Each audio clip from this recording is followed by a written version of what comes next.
Welcome back, gang. It's Deltia from Deltiasgaming.com, and I took my Stamplar through Veteran Dreadseller hard mode. Veteran Vatashram Hollow with 1 death in 35 minutes, using 100,000 gold. Not best in slot armor. No trials gear, mythic and monster, and I'm going to show you how I did it so you can take this as a new player in the Elder Scrolls Online and do big deeps. Do me a big favor before I continue, smash that thumbs up button if you like this video. It lets me know that this is something you really want as a community, and I'll keep doing more classes, but I gotta know this is important to you. So let's cover the most important details first, and I'm going to talk about gear and break down exactly what I'm using and why. When I typically do a build, I'm usually using a monster or a mythic, but not with budget builds. What you want to do is have 2 5 pieces on at all times and then agility weapons on your front. This saves you an enormous amount of gold because people sleep on agility weapons and no one really wants them. This is usually normally #1 what you swap out as you progress. Let me explain. So the 2-piece agility comes from Imperial City, or you can get it in the Dungeon Finder or buy it on the traders. That's why it's so cheap, as the market is saturated. So at gold quality, you can expect 1752 max stamina, adding a lot of damage for a 2-piece. A good alternative to this is Trainee. The downside of Trainee is it does give you 2 pools of max stats, but it comes in the training trait, which you're going to have to use Transmute Stones. So a brand new player probably not going to have Transmute Stones or the proper trait, so pick up agility. Now the next setup I would run, and you can run this pretty much on any stamina build, adds a lot of survivability, and that's Briarheart. Briarheart comes from Orsinium Overland, and also you can buy it off the traders. There's actually a quest that can give you a dagger, and you can transmute a second dagger later on. So it's a very easy 5-piece front bar to get dirt cheap. Most people don't get the body pieces because you almost always go front bar. And the reason you go front bar is because when it does crit damage, it only gives you a 10-second window. So it has a 15-second cooldown, meaning it's not 100% uptime set. So when you go to your back bar and apply your buffs, when you go to your front bar, usually you're ready to proc it right away. That's why it makes a great front bar option and not something you want to do all the time. But for a new player, putting 5 pieces on the body is very useful, and that's what we go with as Briarheart. On the traits for armor, always focus with Divines, but if you're just starting out, the 5-piece is much more impactful than getting a golded out body piece with Divines. Go with something like Invigorating, Reinforced, Well-Fitted, Sturdy, anything dirt cheap. Try to get blue quality or higher. That will make a big impact, and don't worry about golding out. Where you're going to find a lot of value as a new player is getting purple quality enchants on the body. That's going to add a lot of max stamina, especially blue and green quality. You can still bump up that max stat with the purple glyph, and people sell them for under 1,000 gold, dirt cheap. So now we have agility on the front,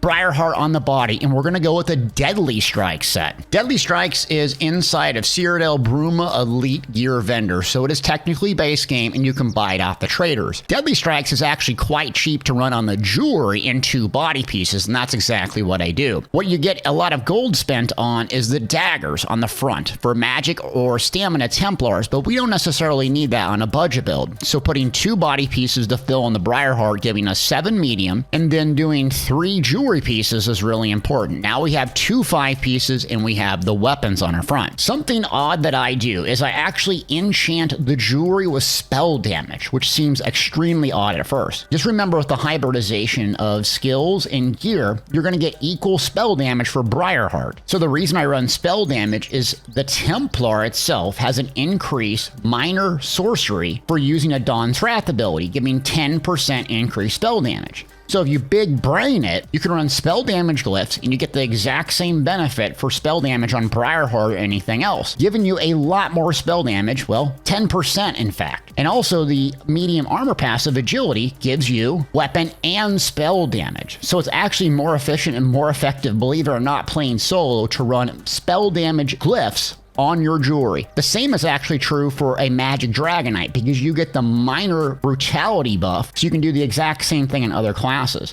So make sure you read your passives and understand you gotta have a Dawn's Wrath ability and you can take advantage of it. Also, the Templar can get major brutality by using jabs. Really, really huge. And then we can slot something else on our front bar to give major savagery. So we get our crit buffs, we get major brutality, and we get our spell damage buff, and we're doing at 6,300 spell damage is what I topped out at with a 100,000 gold build. So go robust trait on Deadly Strikes, spell damage, so it seems goofy. In terms of weapons, that what you want to prioritize guys, is the best is obviously dagger, but it's very expensive. So go with swords and or maces. What you need to know about stamina builds is it lacks penetration. Mobs have about 18,200 resistances. When you're playing completely solo, you're not going to get anywhere near the cap. When you're playing in a dungeon or a trial, typically tanks run major and minor fracture and infuse crusher enchant. So you don't want to overpen or go over that amount. But stuff like the maces for solo actually adds a ton of damage, and you don't always have to go with precise daggers if you can't afford it. Just consider the most important thing is precise, sharpened, and then charge on the offhand is good traits to go with. Also, poison and fire glyphs do a lot of damage. So if you're going to spend gold on this build, worry about spending it on your jewelry enchants, get some body purple, and then gold out your weapon enchants. That makes a big difference. Specifically the back bar infused weapon damage. What's going to happen is if you're going to use this ability Stampede, I'm going to show you a little bit later, you can actually switch to your front bar and reproc that weapon damage even though you're on your front bar. That's where the big huge value in ramping up your weapon and spell damage comes from, is putting that back bar glyph with the infuse enchant, hitting Stampede, bar swapping, and it reprocs as long as it's hitting enemies. So 100,000 gold, spent a lot of the gold on the jewelry enchants and along with the weapon enchants, but the actual body pieces and jewelry only cost me about 43,000 gold. So we spent 100,000. Now let's talk about the skills, and we'll fill in the blanks with the consumables and so forth. Okay, for skills, the front bar choices in terms of options of what you have. Dual wield is obviously going to be the most damage, and the reason why is the twin blade and blunt passive. It's extremely strong, especially if you're using daggers, but we're going to use swords and agility, and I still like dual wield to proc those two enchants and all the passes. Now, working left to right on my front bar, the number one skill I have slotted is Camouflage Hunter. What this is going to do is give Major Savagery and Prophecy, just giving us the crit bonus. Also, we're going to get Minor Berserk for 5 seconds when dealing crit damage from the flank. This is very useful playing solo. It's just going to simplify our build a little bit easier, and we're not going to really activate this. We're just going to put this on the bar and take advantage of some Fighter's Guild passes. The Slayer passive, increasing your weapon and spell damage by 3% for each Fighter's Guild ability slotted. So magic users typically use Inner Light, but you can use Camo Hunter, especially solo, to pump up your weapon and spell damage. Now, the second ability is Purifying Light. It's going to seem very odd, but since we went the spell damage route, it's important to use Purifying Light because it's one of the only abilities that's not hybridized. An added advantage of Purifying Light is it's probably going to do less damage than Power of the Light if we were using weapon damage enchants, but it heals after it explodes. So it soaks up damage like a balloon, doing a maximum amount of damage copy, extremely hard hitting single target, and it costs magic. When it blows up, you're going to get 6 seconds of healing. This is incredible healing for a new player playing in melee range. We do not have Pale Order, we do not have any of this stuff. Another advantage of Purifying Light is it procs Prism, generating ultimate while we're in combat every 6 seconds. That's why we're going to maintain 100% of the time, and it's going to proc that Illuminate, giving us minor sorcery. Next up, Fighter's Guild ability is going to pump up our weapon and spell damage just for slotting, and it's Barb Trap. This is going to do minor force. It's a super hard hitting single target, plus that crit damage buff. Takes 2 seconds to arm, but you're going to consider this one of your number one priorities, especially single target, because it just ramps up your entirety of your damage, and it's one of your number one hardest hitting dots you can possibly have. Plus, it already amplifies the damage just by slotting it. Next up, we have Biting Jabs. What can I say? AoE damage. It's really good single target. It gives you major brutality and major sorcery. So if you're not using spell and weapon damage potions because it's expensive, you can actually just hit jabs right before you even charge into combat because you're going to get that boost for 10 seconds. And then we're not going to use an execute. Biting Jabs hits so hard, you don't really have to slot an execute. So you can use Biting Jabs for both single target, AoE, and actually an execute during the phase to keep your bars in your rotation extremely simple. And then last ability up is going to seem very odd, but it's called Living Dark. It takes a heap of magic, 4,100 magic to be exact, but it heals you every half second. This is going through a change in High Isles, but it will do a lot of healing when you're taking damage. It's no longer going to scale off weapon and spell damage going forward, but it's very, very good without Pale Order and someone pocket healing you 100% of the time. I just leave this on my bar on the number 5 key as an oh crap button. I'm going to explain explain why here in a second. I always bar my oh crap button and my 5 key on my back bar. So if it's on my front and my 5, it's on my back and my 5 key, or whatever that is on consoles, you're not going to misclick depending on what bar you're on. So if you're someone who struggles with survivability, either double bar Resolving Vigor or keep Living Dark and Resolving Vigor on the same button on both bars, so you don't fumble around and go, oh crap, what am I on? What do I do? And then last ability, which is an ultimate. You have 2 really strong options that I constantly flex in and out. The strongest pound for pound is going to be Flawless Dawnbreaker. It's not going to stun, but what it's going to do is do physical damage, do damage over time, and at conal AoE in front of you, increasing your weapon and spell damage by 300 for 20 seconds. You're going to have very high uptime because it only costs 118 ultimate on a Stamplar, and that's going to boost everything, your damage and or your healing as well, and it's hybridized. Another option that I highly recommend for new players is going to carry your survivability, especially without Pale Order or fancy mythics and trials gear, is Rend. This is a dual wield ultimate and a morph. It's going to do 16 seconds of bleed damage, slashing in front of you, directly in front of you. Any enemy hit, it's basically going to heal you for 51% of the damage done. This, especially single target, is an absolute game changer for survivability. Is it going to be less damage than Flawless Dawnbreaker on cooldown? Yes, but you need something to get you by in a pitch. Consider using Ren as you're learning the game. And now we're going to go to our back bar. Remember I talked about 5 key on my back bar? Let's start with the 5 key, and that's Resolving Vigor. So this is a single target heal on you. It's not going to heal allies, but it's really fast channel, so it's a decent burst heal on your back bar, Resolving Vigor. If you're playing in groups constantly with their buddy, consider the Echoing Vigor, especially if you're using companions, because it will get a little splash heal. The ultimate of choice I'm using is Crescent Sweep. The reason I'm using Crescent Sweep is there is an important passive that you need to understand on your back bar, and that's called Piercing Spear. With an Aedric Spear ability slot, it's going to increase your crit damage done by 10%. So you want to have an Aedric Spear ability on your front and one on your back at least. That way you're not losing a huge amount of crit damage when you slot to your back bar.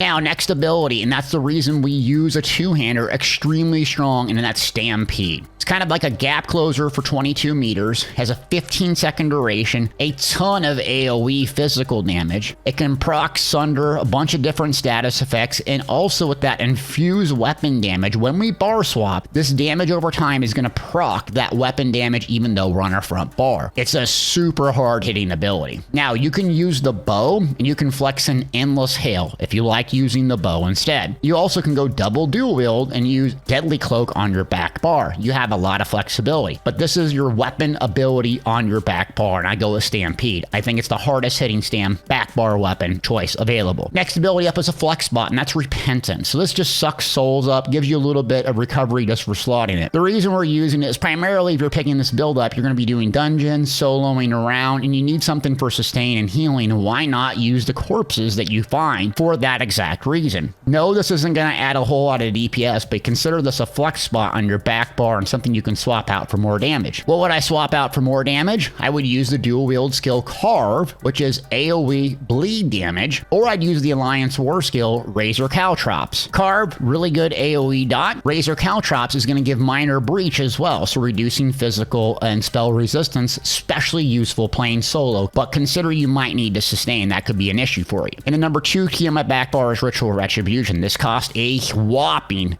4,600 magicka, but it's a 12-meter radius, 12-second duration, and does a crap ton of damage every 2 seconds. Also, it's going to put a Purify down where allies can use that, and it's going to cleanse harmful effects. But the real reason you're using it is a great way to use your off-stat magicka to do a crap ton of damage. Last ability up is Restoring Focus. What you need to know about this ability is it will heal you when you stay in it, but also give you your major resolve, your armor buffs, just when you cast it. You don't have to actually be in there, and it's also going to recover stamina. So consider only standing in the rune if you need the heal and the minor mending it procs via the Sacred Ground passive, but just keep it up for you getting some stamina recovery back and your armor, which is going to lower damage by around 8%. And so that's the build. Let me show you how this rotation looks just on a dummy real quick. Or here's a rotation that I'd use. First, I would do Channel Focus to get my armor buff, start getting that stamina recovery in. I would jump in with Stampede, light attack once, and then read Ritual of Retribution and bar swap cancel it. As soon as I'm on my front bar, I'm going to put Barb Trap down so it arms,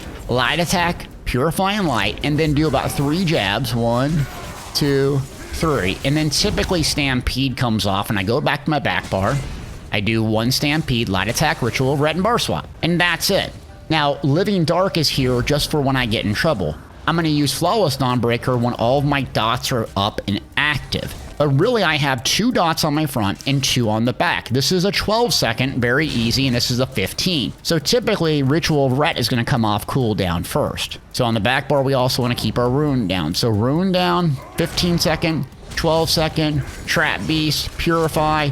All my dots are rolling, Dawnbreaker, and then 1, 2, 3. Now Purify is about to come off. I'm going to use that, and I can go to my back bar. Ritual Ret usually comes off cooldown, and you have just enough magic to sustain it. So the priority on your front bar is really Purifying Light because it's going to carry your survivability, and then Trap Beast. On your back bar, Ritual of Ret, if you can sustain the Magicka, and Stampede. You're going to use your Restoring Focus to get your armor and get some heals while you're in there, and Resolving Vigor. Now, a quick glance at my champion points. In the blue Warfare tree, I'm going to use Wrathful Strikes because it increases all the damage that I do, not just specifically one thing. I'm going to use Fighting Finesse, increase crit damage done. It's not Backstabber, so I don't have to be required to go to the flank or the side, especially as I'm playing solo or in dungeons. Biting Aura, since I primarily relied on biting jabs, that's what I want to use. And then Masters of Arms really affects a lot of damage that I use. Red tree, pretty standard. Boundless Vitality for more health. Fortified for more armor, which is going to reduce my damage taken. Rejuvenation for more recovery. And then when I kill mobs, Bloody Renewal, I get stamina back. The green tree really doesn't affect your performance,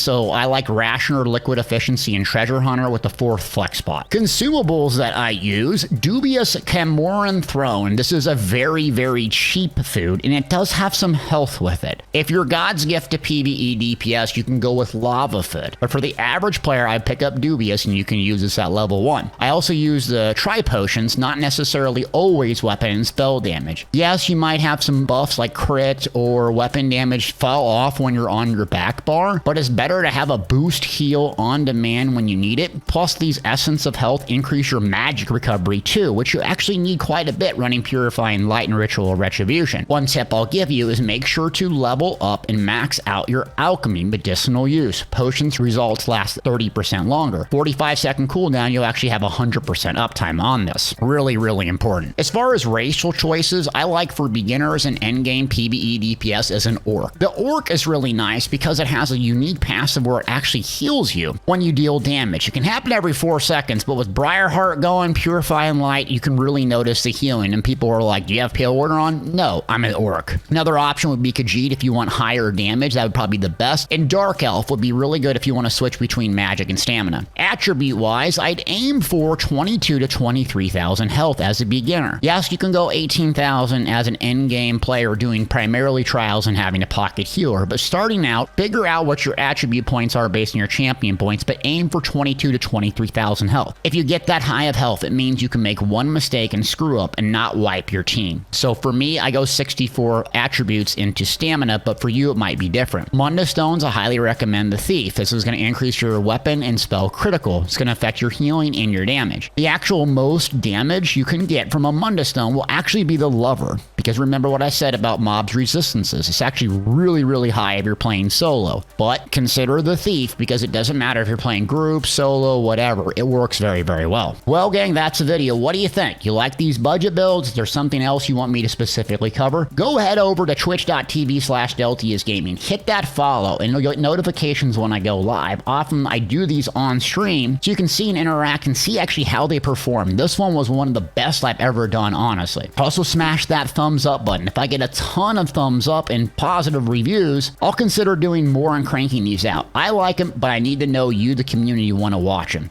Thanks for watching.